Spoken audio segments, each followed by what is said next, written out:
जय जगन्नाथ सांग माने शुभ संध्या नमस्ते केमिति अछंती समस्ते आशा करुछि आपण माने समस्ते बहुत भलरे थिबे एवं खुशी रे थिबे मु मध्य भल अछि।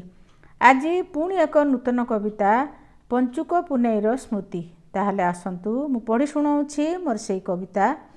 मने पड़ुअछि हजिला दिनर पंचुक पुनेई कथा से दिनर सेई डंगा भसा खुशी भाबिले लागुछि व्यथा। केते सांग होई जाउथिलु आमे पंचुक गाधोइबाकू राति 3टारू शंख फुंका हेले जाउथिलु डाकिबाकू डकाडकी होई मेली होई सबू करुथिलु केते मजा।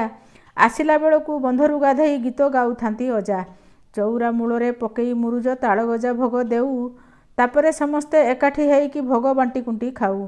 आजिकाली झियो आधुनिका होई बुझंतिनी एहा अर्थ तांको पाई सबू पूजाव्रत जहा अटोई जे पूरा व्यर्थ। पचारिले तांकू पंचुकर कथा कहंती I don't know chicken chowmein देखिदेले खाली होई थांती वाउ वाउ। कार्तिक महिमा कहिला बेलकू दियंतिनी जमा ध्यान कहिले कहंती एइटा केवल ओल्ड एज रो फैशन।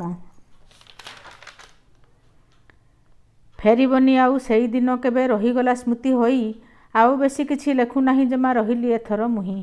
केमिति लागिला कविता मोहर निश्चय कहिबे मते ता सांगकू पुणी लाइक शेयर कमेंट करिवे जेते। लेखिका सुरभि राणी पुकुन रहिली नमस्कार।